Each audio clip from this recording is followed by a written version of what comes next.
bulan Februari 2012 di New York diadakan pertemuan akbar 15 intelijen negara-negara besar dunia duduk bersama membicarakan siapa calon pemimpin dunia tahun 2020. Mereka kaji dengan mendalam, dengan serius, sesuai dengan kepakaran dan keahlian mereka. Akhirnya mayoritas peserta dari 15 intelijen negara besar dunia ini sepakat mengatakan yang memiliki kemungkinan terbesar memimpin dunia 2020 ke atas adalah khilafah Islamiyah. Allahu Akbar. Zaman kita sekarang persis seperti kisah ini kembali, bahwa Rasulullah SAW bersabda, nanti di akhir zaman akan muncul seorang lelaki dari keturunan kandungku yang akan melenyapkan semua kezaliman yang ada di muka bumi, yang akan menghentikan semua kejahatan, yang akan menutup pintu-pintu kediktatoran dan mengembalikan dunia kepada puncak keadilan. Laki-laki itu, kata Rasulullah, dari keturunan kandungku, dari Hasan bin Ali. Laki-laki tersebut namanya mirip dengan namaku, nama ayahnya mirip dengan nama ayahku, akhlaknya benar-benar serupa dengan akhlakku, tetapi fisiknya tidak sama dengan aku, kata Rasulullah sallallahu alaihi wasallam. Orang-orang mulai mengincar-incar nih, siapa kira-kira? Allah, alhamdulillah, Rasulullah memberikan gambaran kapan kelahirannya.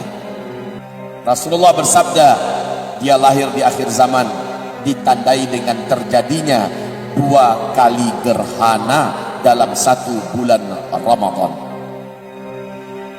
Nanti ketika dia sudah berusia 40 tahun, di hadis yang lain mendekati 40 tahun, sang pemimpin besar dari keturunanku ini, Nabi memberikan gelar kepadanya Imam Al-Mahdi, akan dibaiat di depan Ka'bah untuk bersedia memimpin umatku keluar dari kegelapan menuju kepada terangnya cahaya kemenangan. Di usia 40 tahun, di hadis yang lain mendekati 40 tahun. Jadi kelahirannya ditandai dengan terjadinya 2 kali gerhana dalam 1 bulan Ramadan. Kemudian dia dibaiat menjadi Al-Mahdi untuk memimpin umat Islam yang beriman seluruh dunia di depan Ka'bah di usia 40 tahun atau mendekati 40 tahun. Ketahuilah, di Jazirah Arabiah seluruh dunia memberitakan tahun 1981 telah terjadi 2 kali gerhana dalam 1 bulan Ramadan 1981 itu. Dan hebatnya 1982 tahun depannya terulang lagi, terjadi lagi 2 kali gerhana dalam 1 bulan Ramadan di Jazirah Arabiah. Masya Allah. Maka para ulama-ulama kita, dari ulama-ulama dunia Ahlus Sunnah wal Jamaah, mengatakan bahwa sosok pemimpin terakhir yang akan memenangkan Islam di akhir zaman telah lahir 1981. Secara Masehi, usia sang calon pemimpin besar, pemersatu umat Islam dan pemimpin kita bersama yang akan memenangkan dunia, yang akan memimpin kembali seluruh dunia ini dengan pemerintahan Islam yang penuh dengan keadilan, kesejahteraan dan kemakmuran, usianya sekarang ini sudah 38 tahun lebih. Rasulullah bersabda, dia dibaiat di depan Ka'bah di usia 40 tahun. Di hadis yang lain mendekati usia 40 tahun. Artinya sudah dekat sekali. Betul? Keadaan umat Islam menjelang dibaiatnya Al-Mahdi, kata Rasulullah sallallahu alaihi wasallam, Islam di mana-mana benar-benar dizalimi, diperangi. Kaum muslimin betul-betul tidak dianggap sama sekali, bahkan dibenci, dimusuhi. Lihat Uighur sekarang ini di Cina, ya Allah. Xinjiang, betul-betul luar biasa penderitaan mereka. Rohingya di Myanmar sana. Lihat keadaan kaum muslimin hari ini di Syria, di Palestina, di Yaman, di Iran. Lihat nasib kaum muslimin di mana-mana, wahai Allah. Dan juga di Indonesia, luar biasa. Tetapi sebentar lagi, insya Allah Ta'ala, Allah akan terbitkan matahari. cahaya kemenangan sebentar lagi akan muncul. Walaupun musuh-musuh yang sedang berkuasa di timur dan di barat tidak suka dengan kebangkitan Islam, Islam tetap akan bangkit soon, very very soon. Sangat dekat sekali insyaallah ta'ala.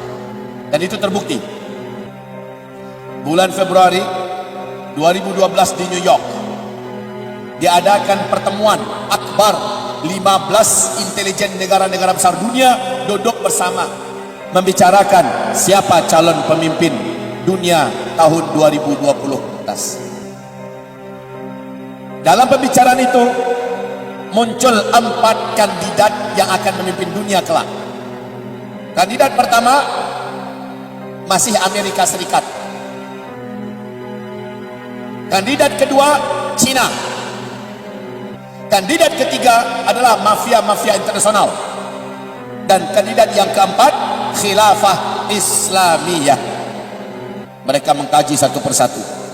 Amerika Serikat dulu dikaji, masih mungkin tidak, masih sanggup tidak, seberapa kemungkinan Amerika melanjutkan kepemimpinan dunia. Setelah dikaji oleh 15 intelijen negara besar dunia, sepakat seluruhnya mengatakan Amerika mustahil mampu melanjutkan kepemimpinan dunia. Amerika sekarang begitu rapuh, sangat lemah, tidak mungkin Amerika yang akan memimpin dunia 2020 ke atas. Dikaji Cina dengan segala kemampuan yang dimiliki oleh Cina, segala peluang-peluang yang ada pada Cina untuk memimpin dunia, maka mayoritas peserta sepakat mengatakan, intelijen besar dunia ini sepakat mengatakan tidak, Cina sangat rapuh untuk bisa memimpin dunia.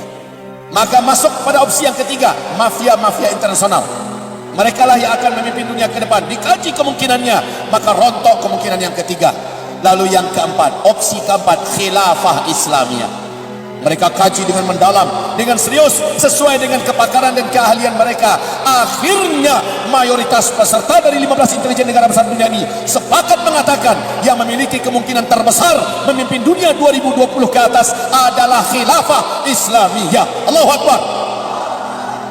Peluang yang disebutkan oleh 15 intelijen negara besar dunia ini di New York di pertemuan NIC bulan Februari itu sesuai dengan nubuat Nabi.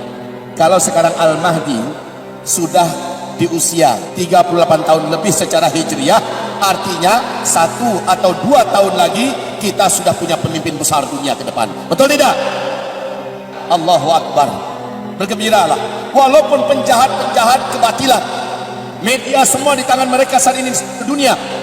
Militer yang paling hebat-hebat di tangan mereka sekarang di seluruh dunia. Teknologi modern peperangan seluruhnya di tangan mereka saat ini. Pendidikan, ekonomi, apa saja di tangan mereka. Tidak ada masalah. Wong Firaun juga di puncak-puncak kekuasaannya hancur di tangan Musa alaihissalam. Betul tidak? Musa ditolong Allah. Musa saat itu malah sudah nggak ketemu jalan. Di depan laut merah, di belakang Firaun dan bala tentara siap mencincang-cincang. Mau kemana? Allah belahkan laut, Musa selamat dan kaumnya. Firaun tenggelam, habis. Namrus juga di puncak dijayanya, di puncak kekuatan kekuasaannya, habis oleh Allah Subhanahu wa taala. Sejarah akan terulang. At-tarikhu yu'idu nafsahu.